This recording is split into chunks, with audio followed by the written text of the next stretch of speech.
भाई लोगों, क्या हाल चाल है। एक्चुअली आज मैं जा रहा हूँ main branch of immigration office, because मेरा जो TRV वीज़ा है वो रिन्यूअल के लिए दिया था। तो आज मैं उसमें अपने पासपोर्ट में वो रिन्यूअल की स्टैंप लगवाने जा रहा हूँ। तो मैं आपको दिखाऊंगा कि TRV जो TRV वीज़ा होता है वो कैसा होता है, और इमिग्रेशन भी दिखाऊंगा। तो आपके लिए हेल्पफुल होगा। ये बज रहे हैं वो सुबह के 6। तो मेरा जो अपॉइंटमेंट है वो 8 AM का है, क्योंकि बाद में जो भीड़ होती है वो बढ़ जाती है और जो ट्रैफिक होता है और हो जाता है। तो सुबह अगर जाएं तो आपका काम जल्दी हो जाएगा, आपको ज़्यादा देर नहीं रहना पड़ेगा। अदरवाइज़ अगर बहुत ज़्यादा भीड़ हो जाएगी तो आपका टाइम भी लगेगा। तो इसलिए जो बेटर है कि अगर आपका कोई काम है मेन ब्रांच में, और या आपका कोई भी काम है किसी भी ब्रांच में इमिग्रेशन, तो बेटर है कि आप सुबह जाइए या सुबह का अपॉइंटमेंट लीजिए। वैसे तो आप कभी भी जा सकते हैं, पर आजकल जो कोविड है तो हर जो गवर्नमेंट ऑफिस में आपको अपॉइंटमेंट लेके ही जाना पड़ेगा। तो आजकल जो अपॉइंटमेंट चल रहे हैं वो 2-3 हफ्ते एडवांस में चल रहे हैं। तो बेटर है कि अगर आप पहले से अपॉइंटमेंट बुक करा लीजिए। तो ओके।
इमिग्रेशन की मेन ब्रांच मनीला में। किसी भी तरह का वीज़ा अगर कन्वर्ट करना है तो यहीं से होगा, बट अगर आप टूरिस्ट वीज़ा को एक्सटेंड करना चाहते हैं तो वो किसी इमिग्रेशन की ब्रांच से हो सकता है। बट वीज़ा कन्वर्जेशन और TRV वीज़ा अगर अप्लाई करना है तो ये यहीं से होगा। अगेन, अगर आपको TRV वीज़ा और किसी भी वीज़ा को कन्वर्ट करना है तो वो यहीं से होगा। इसका जो खुलने का टाइम है वो है सुबह के 8 बजे से ओके, शाम के 5 बजे तक। जो प्रोसेसिंग टाइम होता है वो 3 या 4 बजे तक होता है ओके। तो ये देख रहे हो आप बिल्डिंग, ये अराउंड ये है। तो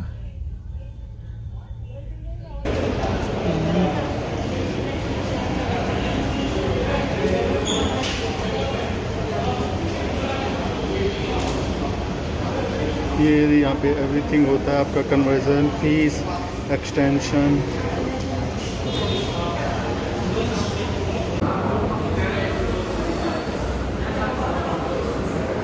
ये देख रहे हैं, ये इनसाइड द वो इमिग्रेशन, इनसाइड द इमिग्रेशन।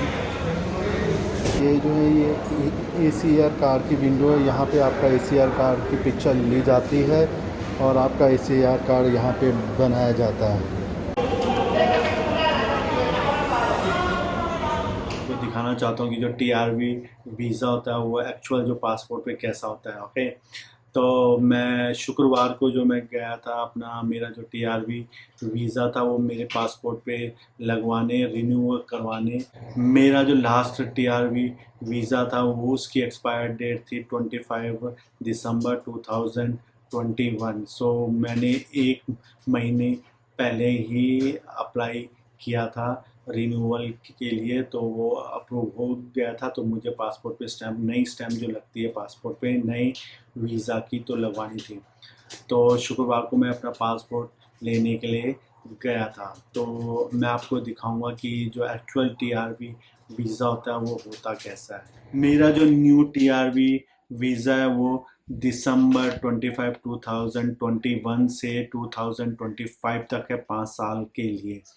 तो ये देखो TRV वीज़ा जो होता है एक्चुअल वो ऐसा होता है। ओके, ये स्टम्प होती है, उसमें आपकी जो स्टार्टिंग डेट होती है और एक्सपायर डेट होती है 5 साल का। इसी तरह 1 साल का भी होता है, इसी तरह 2 साल का भी होता है। तो ये होता है, इसमें वैलिड डेट होती है। और एक्चुअली क्या है कि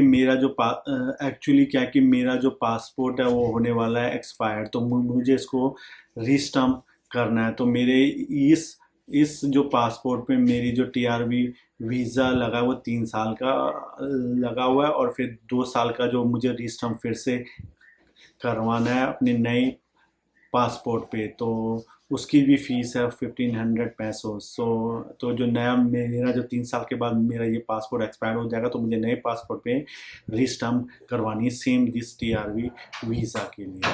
तो उन्होंने नोट में भी डाला हुआ है कि आपको रीस्टम्प करवाना है, क्योंकि मेरा जो पासपोर्ट है वो एक्सपायर्ड होने वाला है। तो मेरा जो पुराना, मैं आपको दिखाऊंगा कि मेरा जो लास्ट TRV वीज़ा था, वो ये मेरा जो लास्ट TRV वीज़ा था वो दिसंबर 2021 तक था। तो तब जो नया TRV वीज़ा है मैंने अप्लाई किया था रिन्यू, तो वो है ये वाला है। तो भाई लोगों, क्या है कि जो TRV, जब भी आप TRV वीज़ा अप्लाई करते हैं और आपका TRV वीज़ा अप्रूव हो जाता है, तो आपको एक सर्टिफिकेट देते हैं। तो वो हर बारी आप अप्लाई करेंगे तो आपको एक नया सर्टिफिकेट मिलता है। ये देखिए, उसमें सर्टिफिकेट में ये होता है सर्टिफिकेट। तो ये ओरिजिनल वो कॉपी है, पीछे सर्टिफाइड कॉपी जो है स्टम्प लगी हुई है। तो ये वाला आपको अपने पास रखना है, ये संभाल के। ये वाला जो सर्टिफिकेट होता है वीज़ा, फर्स्ट टाइम अगर आप अप्लाई करेंगे और आप फिलीपीन टूरिस्ट वीज़ा में है, तो उसमें कन्वर्जन होगा टूरिस्ट इनटू TRV। ओके, और उसमें जो वैलिड डेट होगी, कब से शुरू होगा कब ख़त्म होगा, तो उसके आपके हिसाब से उसको आपको रिन्यू करवाना है। तो भाई लोगों, ये है कि जो देखिए, जो TRV वीज़ा होता है, जो एक्चुअल TRV वीज़ा की जो फीस होती है वो होती है 23,000। ये देख रहे हो इसमें, ये देख रहे हो, ये वाली, ये देखिए 23,000 जो है वो है। और उसके बाद जो होता है, उसके बाद जो 2500 होती है वो एक्स्ट्रा ACR कार के लिए होती है। बाद में उनके पता नहीं क्या एक्सप्रेस हुई है और वो है, तो टोटल एक्स्ट्रा जो बैठता है वो 8,000 कुछ बैठता है। तो जोड़ के जो हो गया 5, तो एक्स्ट्रा जो बैठता है वो कुछ फीसेस है, वो है द ACR कार की भी फीस है। तो आपका जो टोटल जो 5 साल के TRV वीज़ा की फ़ीस हो गई 33,000। तो अगर आप फर्स्ट टाइम फिलीपीन आ रहे हैं, शादी कर रहे हैं और आपके खर्चे हो रहे हैं बहुत ज़्यादा, तो आपको ज़रूरी नहीं है कि आप 5 साल के लिए भी अप्लाई करें। आप 2 साल के लिए भी अप्लाई कर सकते हैं और 1 साल के लिए भी अप्लाई कर सकते हैं। तो जैसे कि आपके पास 33,000 रुपये नहीं है, तो आप क्या, फॉर्म में ऑप्शन होता है कि 1 साल, 2 साल, 5 साल, तो आप चूज़ कर सकते हैं 1 साल। 1 साल के बाद आपको फिर से रिन्यू करवाना होगा। वैसे भी जब फर्स्ट टाइम अप्लाई करते हैं तो ये उन पे डिपेंड होता है कि वो 5 साल के लिए आपको दें या 2 साल के लिए दें या 1 साल के लिए दें। जैसे कि मैंने कहा कि अगर आपके पास 33,000 रुपये नहीं है तो पहले से अपने ऑप्शन में 1 साल का लिख लीजिए, तो शायद से वो आपको 1 साल का ही दें और डन। तो आपको 1 साल के बाद फिर से रिन्यू करवाना होगा। जो टीआरवी वीज़ा का जो प्रोसेस होता है वो बहुत ही सिंपल होता है। अगर आपके पास शादी जो शादी का जो मोस्ट इम्पॉर्टेंट पेपर होता है वो मैरिज सर्टिफिकेट होता है। अगर आपके पास वो है तो आपका अदर जो पेपर है वो बहुत इजी होते हैं। तो अगर आपके पास शादी का सर्टिफिकेट आ गया है तो आप उसको डीएफए जो फिलीपीन होता है उससे रेड रिबन कीजिए। उसके बाद आप उस शादी का जो रेड रिबन का जो सर्टिफिकेट है उसकी जो फ़ोटो कॉपी है वो इंडियन एम्बेसी के वहाँ पे अपने पासपोर्ट में अपनी वाइफ का नाम लिखवाने के लिए दीजिए। तो जब आपकी वाइफ का नाम आपके पासपोर्ट में लिख जाएगा तो आपको तो ये आपकी दूसरी रिक्वायरमेंट है। तो थर्ड रिक्वायरमेंट ये है कि आपका जो पासपोर्ट का जो फ्रंट पेज होता है जिसमें आपकी डिटेल्स होती हैं और आपका जो बैक पेज होता है जिसमें आपके वो पेरेंट्स का नाम, आपका जो पता होता है इंडिया का, और एक पेज जहाँ पे आपकी पत्नी का नाम जो है वो ऐड किया होता है पासपोर्ट में, वो भी फ़ोटोकॉपी लीजिए। उसके बाद आपकी वाइफ को एक एफिडेविट बनाना है उसके नाम पर कि वो कि आपका नाम, उसका नाम, आपकी शादी की डेट और वो अपने हस्बैंड के लिए जो टीआरवी वीज़ा अप्लाई करना चाहती है और ये सब लिखा होना चाहिए। और ये जो एफिडेविट है ये नोटराइज होना चाहिए, स्टम्प होनी चाहिए किसी लॉयर की, सर्टिफाइड लॉयर की। और उसके बाद जो है एक और एफिडेविट होता है जो आपके और आपकी वाइफ के नाम पर होता है, वो भी सेम ही होता है कि आपका नाम, आपकी डेट ऑफ बर्थ और कितने दिन से साथ साथ शादी हो गई है और जो भी डिटेल्स होती हैं वो लिख के। और वो एक और सर्टिफिकेट चाहिए एनबीआई पुलिस क्लियरेंस का, नेशनल ब्यूरो इन्वेस्टिगेशन। इसकी एक मेन ब्रांच है मनीला में, तो आपको वहाँ पे जाना है और उसमें जाके आपको अप्लाई करना है। तो वो आपके डाटाबेस में आपको अपने साथ आपका पासपोर्ट ले जाना है, तो वो आपके पासपोर्ट की इंफॉर्मेशन करेंगे फिल और उसके बाद आपकी पिक्चर होगी और आपका अगर देखेंगे डाटाबेस में कोई क्रिमिनल रिकॉर्ड है कि नहीं है। अगर आपका कोई क्रिमिनल रिकॉर्ड नहीं है तो वो आपको एक सर्टिफिकेट देंगे। सर्टिफिकेट या तो आपको 2-3 घंटे के बाद या आपको एक डेट देंगे 1 या 2 दिन के बाद आने की, और वो आपको एक सर्टिफिकेट मिल जाएगा। और आपको एक फॉर्म CGAF जो है इमिग्रेशन की वेबसाइट से डाउनलोड करना है, जो टीआरवी वीज़ा के लिए होता है, उसको करना है फिल। और वो फॉर्म जर्नली होता है, वो उसमें आपके डिटेल्स होती हैं कितने साल के लिए आपको चाहिए टीआरवी, 1 साल के लिए, 2 साल के लिए, मैक्सिमम टाइम 5 साल के लिए होता है। और आपकी जो स्पाउस की डिटेल्स होती है सब होती है, वो फॉर्म में फिल करनी है। ये आपको एक और सर्टिफिकेट चाहिए होता है bureau of immigration clearance certificate. ये जो होता है वो आपको ये वहीं से मिल जाएगा।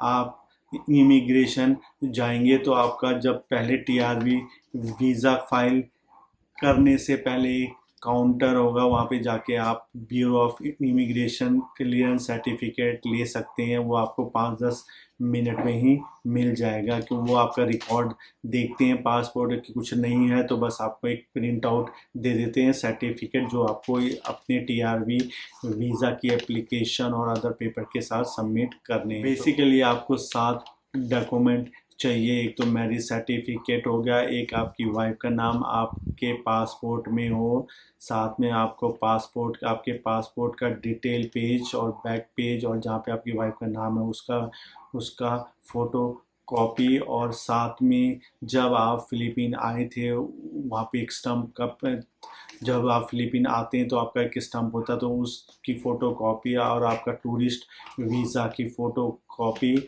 उसके बाद आपकी वाइफ का एफिडेविट और आपकी वाइफ का जॉइंट एफिडेविट। उसके बाद एनबीआई का क्लियरेंस सर्टिफिकेट और जो लास्ट होता है वो ब्यूरो ऑफ इमिग्रेशन का क्लियरेंस सर्टिफिकेट। तो ये वाले जो जो 7 हैं एक फ़ाइल में, इन सब की फ़ोटोकॉपी कीजिए, 2 फ़ोटोकॉपी फ़ोल्डर बनाइए।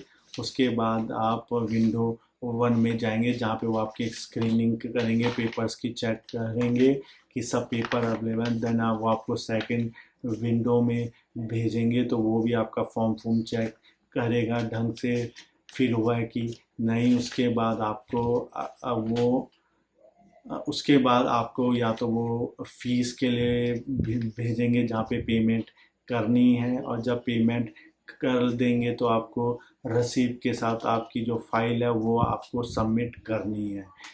और उसके बाद 2-3 महीने के बाद आपका नाम जो है वो उनकी वेबसाइट पर एक लिस्ट होती है टीआरवी वीज़ा के लिए, वो डेट के हिसाब से होती है। जब आप सबमिट करते हैं तो उसके डेट के हिसाब से उसमें आते हैं नाम। फर्स्ट नेम, जो नेम्स आते हैं वो अप्रूव के आते हैं, उसके बाद जो जो नेम्स आते हैं वो डिनाइड के आते हैं। अगर आपका वीज़ा अप्रूव हो गया है तो आपको इमिग्रेशन जाना है पासपोर्ट के साथ और अपना अपना पासपोर्ट सबमिट करवाना है। उसके बाद आपको वो डेट देंगे जब आप अपना पासपोर्ट ले सकते हैं स्टम्प के साथ। उसके बाद आपको एसीआर कार्ड के लिए फ़ोटो खिंचवानी, और 1-2 हफ्ते के बाद आपको नया एसीआर कार्ड भी मिल जाता है। ये जो है ये कोविड का प्रोसेस है। बट बिफोर कोविड, जब आप अपना टीआरवी वीज़ा जब स्क्रीनिंग होती है, स्क्रीनिंग के बाद आपके फॉर्म की स्क्रीनिंग होती है, उसके बाद वो आपको जस्ट जो आपका जो फाइल है वो सबमिट करनी है, पेमेंट नहीं देनी है। उसके बाद क्या होता है, वो आपको एक इंटरव्यू की डेट देते हैं। तो इंटरव्यू की डेट देने के बाद आपका इंटरव्यू होता है आपकी वाइफ के साथ, और आपका उसमें वो बेसिक से क्वेश्चन पूछते हैं। उसके बाद आपको 2-3 महीने के बाद अगर आपको वही प्रोसेस होता है, आपका नाम वेबसाइट पे आएगा, और तो उसके हिसाब से जो करना है, तब आपको उसके बाद जाके फिर से जाना है, और उसके बाद आपको फ़ीस जो देनी है, और तब पासपोर्ट भी देना है, और तब टीआरवी वीज़ा क्या तब आपके पासपोर्ट पे लगेगा। उसके बाद आपको एसीआर कार्ड लेना है। तो कोविड में जो है वो इंटरव्यू का जो प्रोसेस है वो नहीं है। आई थिंक अगर कोविड के बाद में भी द ओल्ड प्रोसेस जो है वो सेम हो जाएगा, पता नहीं। पर दिस टाइम ऐसा ही हुआ था। अदरवाइज़ जो मैंने 2 टाइम्स बिफोर मैंने अपना रिन्यूअल करवाया था, फर्स्ट टाइम और सेकंड टाइम मेरा भी इंटरव्यू हुआ था बेसिक, और दैट्स ओके। तो टीआरवी वीज़ा अप्लाई करना बहुत सिंपल है। आप बहुत सा मनी जो एजेंट को देना हो वो सेव कर सकते हैं। थोड़ा समझदारी से काम लीजिए। तो भाई लोगों, आई होप कि मेरा जो ये टीआरवी से रिलेटेड जो वीडियो था वो आपकी कुछ हेल्प करेगा। तो please do the same if you like my video, और subscribe my channel. Okay, have a good day, take care.